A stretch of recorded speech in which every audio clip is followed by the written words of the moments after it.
nós começamos a observar, e eu fui fazendo isso nas pesquisas, vendo o que se conta em épocas diferentes. Então, nos anos 70, o que, assim, ó, Inconfidência Mineira, no final a minha tese não era para ser sobre Inconfidência Mineira, imagina uma gaúcha lá falando de Inconfidência Mineira, nem conhecia nem Minas, mas tudo bem.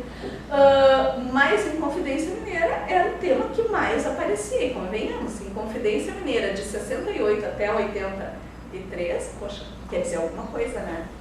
Um quadro por ano sendo pintado com o nome de Inconfidência, de 68 até 83.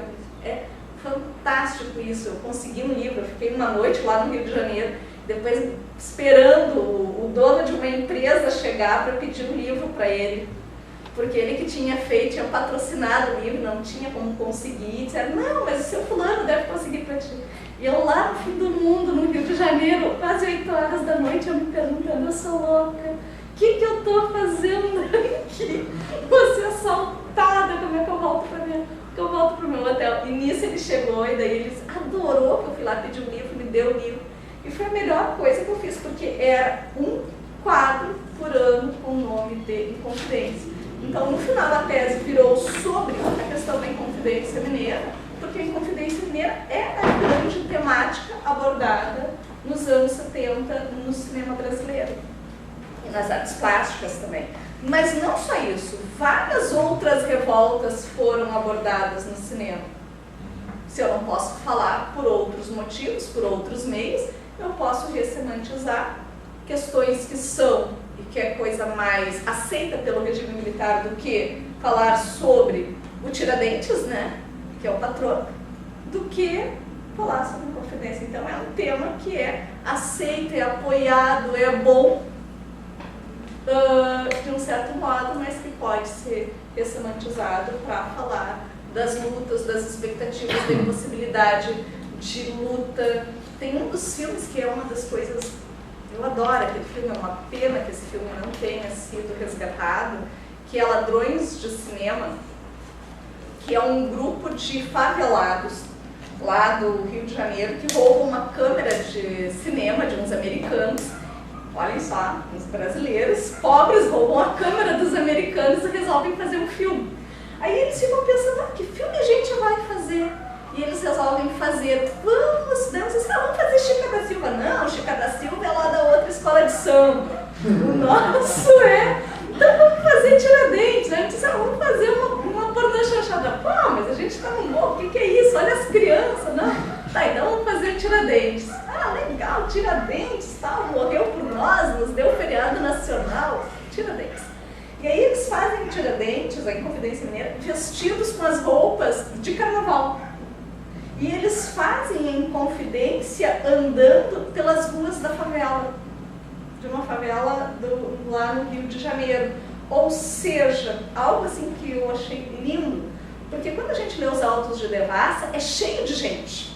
Nos autos aparecem muitas pessoas. Sempre alguém viu o seu fulano, a dona fulana, mas aquele lá, e o primo, o filho, e não sei mais quem. É muitas pessoas dentro dos autos de Devassa, né? E em nenhum filme sobre Inconfidência Mineira aparecem pessoas, a não ser os que estão lá nomeados.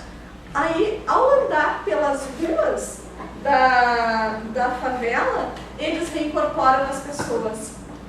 Reincorporam as pessoas que passam a falar e passam a observar, pelo menos, o que está acontecendo. É um barato, porque vão os atores caminhando e falando seus textos, e as pessoas vão caminhando atrás e olhando. É de quando esse filme? De 77. É muito, muito legal, né?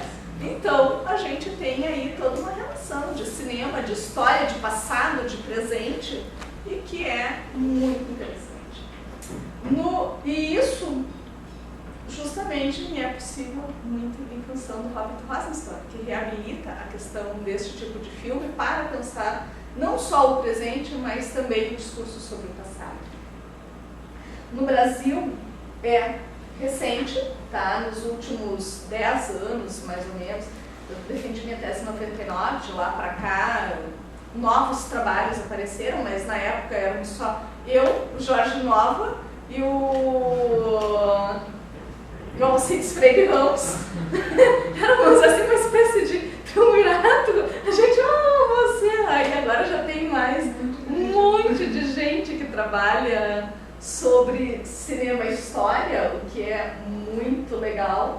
né? E não só pensando cinema e história, mas também pensando a televisão. Agora mesmo eu tenho uma aluna que está na França fazendo doutorado sanduíche, e a questão dela é pensar a questão da reconstituição na televisão, na minissérie JK.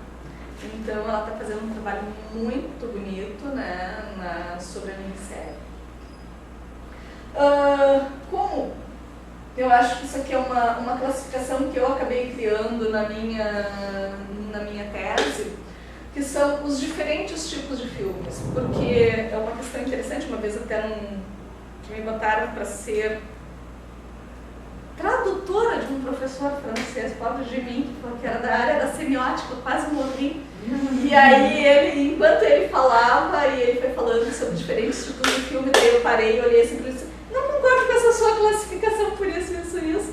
Ou seja, eu traduzi ainda. E aí ele gostou, disse assim: mas gostei dessa tua ideia. Eu disse: pois é, por isso que eu criei essa classificação, que é o seguinte: cada diferente tipos de filme, eles propõem diferentes relações com as questões que estão sendo trabalhadas. Então, um filme de reconstituição histórica, o que é?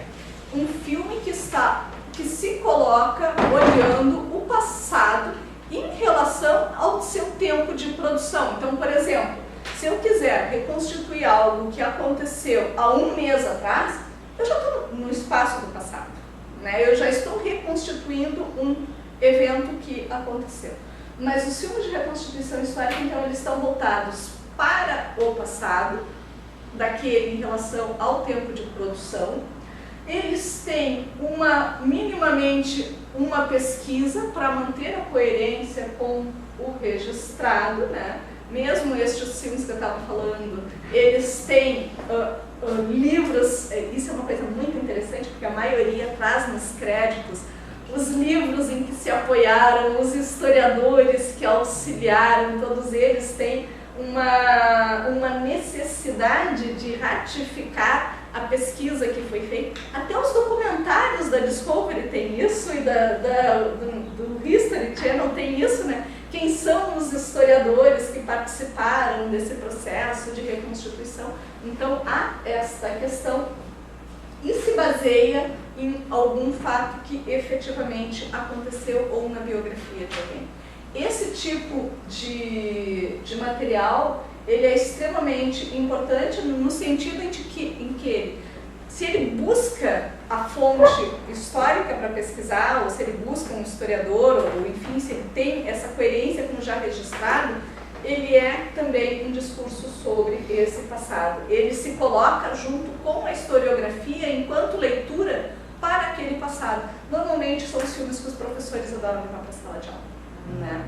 E para discutir, só que eles levam os filmes para a sala de aula sem, muitas vezes, olhar todas essas questões de linguagem e que muitas vezes fazem um discurso que é diferente do discurso que está sendo apresentado verbalmente. Então, são duas coisas para serem pensadas sempre.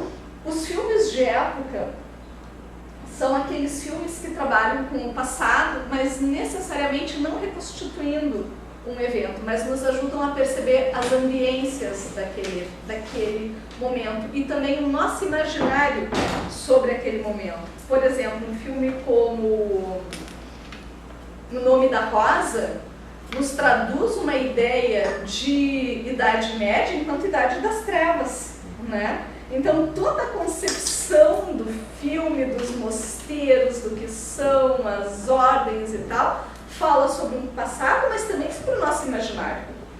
Então, sempre que alguém fala de Idade Média, a primeira coisa que gruda junto é a Idade das Trevas. Eu acho isso tão engraçado, porque eu acho a Idade Média uma coisa extremamente colorida e tão rica em questões culturais que eu sempre levo, né? É engraçado esse discurso que se colou à Idade Média e que permanece nos filmes, né? Então, essa é uma das questões. Tem os épicos. Só uma pergunta: filme de época, no caso, seriam filmes com personagens ficcionais? Ficcionais, exatamente. O filme de época, ele cria os personagens, né? Os personagens, eles não têm existência real. Mesmo que às vezes apareça alguma coisa que é referência, mas aquilo que é o enfoque, a trama principal. Aquele filme A Across the Universe, não sei se tu viu, Por sobre os exemplo, Beatles, é um filme de é. época. Na verdade não é sobre os Beatles, É sobre ela pega as músicas e ambientaliza as músicas. E que vai lá e ele nos Isso fala estaria dos dentro anos de um 60. filme de época. De um filme de época. Exatamente. A A lista de Schindler. Não, se bem que a lista de Schindler, no personagem do Schindler, ele teve uma existência real. Daí ele já se torna um complicador. Será que os caras foram lá e fizeram a reconstituição? Porque há todo um documentário que vem falar, que vem agregar novos sentidos ao filme, inclusive querendo ratificar o discurso do filme, né? Isso são coisas bem complicadas. E o Spielberg ultimamente adora fazer esse tipo de coisa. Ele fez a lista de Schindler, fez aquele outro também. Deixa eu só entender uma coisa. Nessa ideia de reconstituição histórica, tu está trazendo, além do filme que reconstitui, que se propõe a narrar sobre o passado, também o documentário. Eu estou pensando em termos de proposta. Os documentários, tem muito documentários que são de reconstituição histórica. Em especial aqueles que trabalham com as biografias, aqueles que vão reconstituir eventos, que vão fazer... Mas que envolve algum tipo de dramatização. Que dramatização. Alguns também podem ter as dramatizações. E alguns são só com base em memória, em história oral. Mas agora, os filmes de época não. Os filmes de época, eles não têm essa pretensão. E a maior parte dos filmes são filmes sobre o presente, é filmes sobre o agora da pessoa. Só que aí... Os filmes épicos. Os filmes épicos são... Épicos, mais ligado à antiguidade. Mas exatamente, essas coisas assim, os mitos, essas coisas já mais mitológicas, mas que às vezes também nos servem enquanto perceber determinados tipos de relação entre os personagens. Tem um amigo meu que adora o 300 e falar da questão do poder entre os diferentes grupos a partir da análise deste filme, né? Que entra dentro de uma categoria de época, embora também seja filme de aventura. Só que aí os filmes sobre o presente, a grande questão é, depois de um tempo, todo filme sobre o presente é também um filme sobre o passado.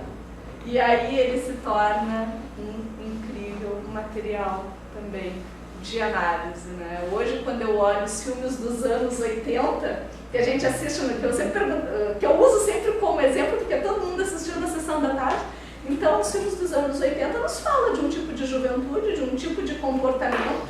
Hoje é um documento daquela época, né? Daquele momento. Assim, jogos de guerra, de um tipo de questão que era daquela época. Assim como se eu for pensar os filmes do Glauber Rocha, né? Eles também nos falam dos anos 60 e das questões dos anos 60 passar, ou outros filmes daquele período. Então, os filmes, eles nos falam, eles têm algo que os congrega, que é a questão desses imaginários, né? E eles nos falam dos imaginários das épocas, das questões das épocas, daquilo que era importante, dessas sensibilidades. E que também atravessam os filmes de reconstituição histórica. Sim, porque os filmes de reconstituição histórica... E no próprio filme de época e filme épicos, né? A gente sempre vai estar percebendo o olhar do presente. Né? Essa que é a grande questão. A gente sempre está no presente. Eu acho que isso olha no Fegoda tem... Acho que é o forte da discussão do Fegoda. Mas... A grande questão, né, do Rosenstone é que ele vai trazer junto os filmes de reconstituição que o Ferro não curte muito. Ele acha que... Os últimos textos dele até estava observando que ele vem mudando um pouco.